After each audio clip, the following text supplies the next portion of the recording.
What a nice fish. Bigger than average for this lake, about £4. And I suppose it shows just how deadly this method on the pole is. Keep watching and I'll show you how you can catch plenty more fish just like this.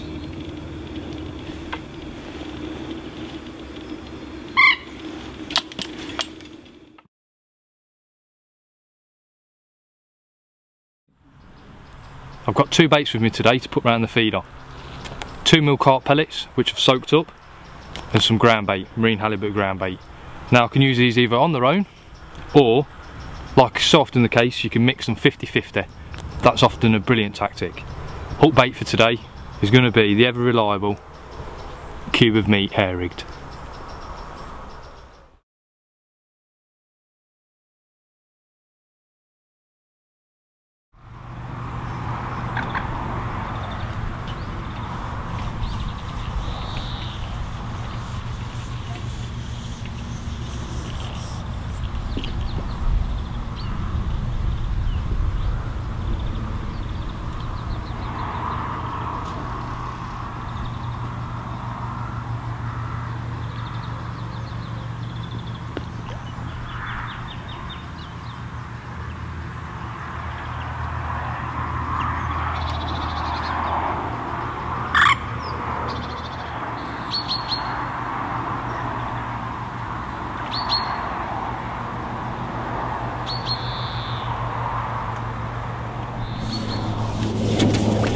Well, we've spooked one there, just spooked away from the line, so we'll go through the process again, dropping it in.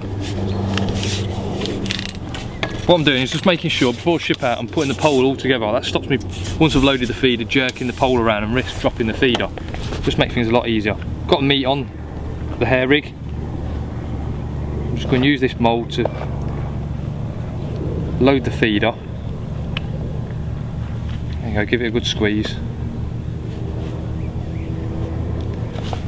And where the elastic comes out of my side puller, makes a perfect little hook for me to loop the line over. And obviously it stops the feeder from dropping in the water as I ship out. Let's move the ship out. And then just twist the pole, lift the pole high.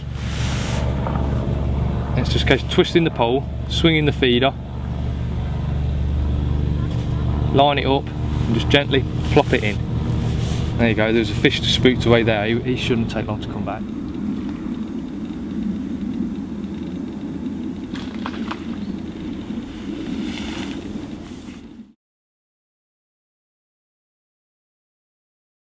Another fish on, another bite.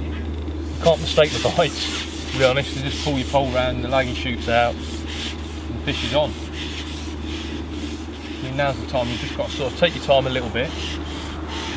No point rushing.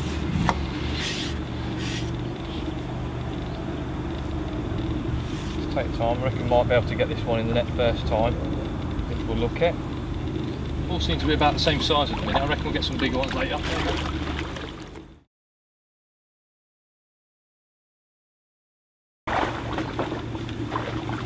Another little carp.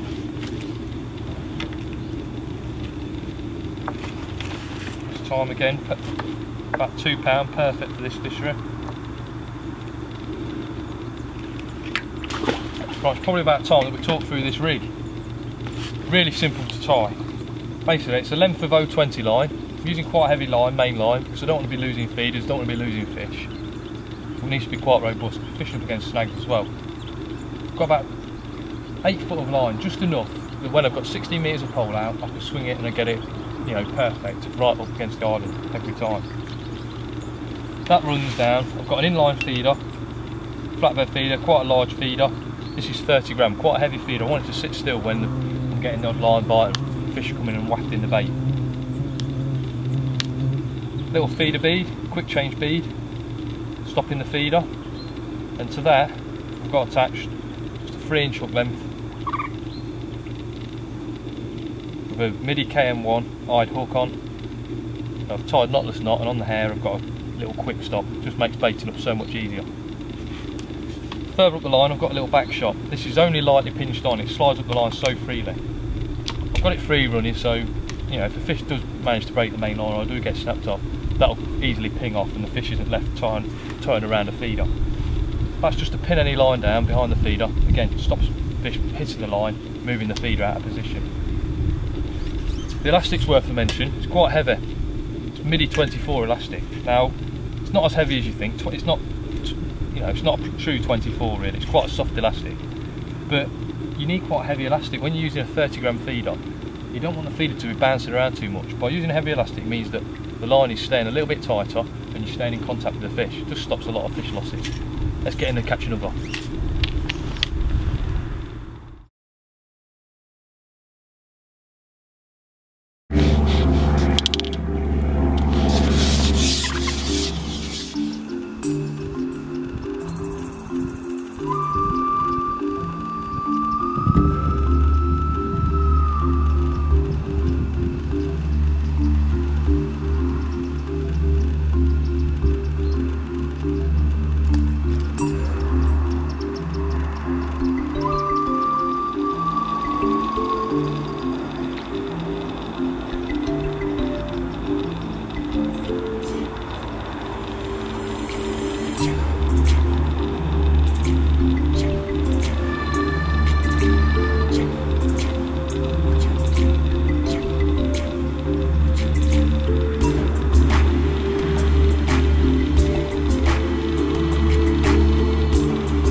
What a cracking net of fish on a deadly method.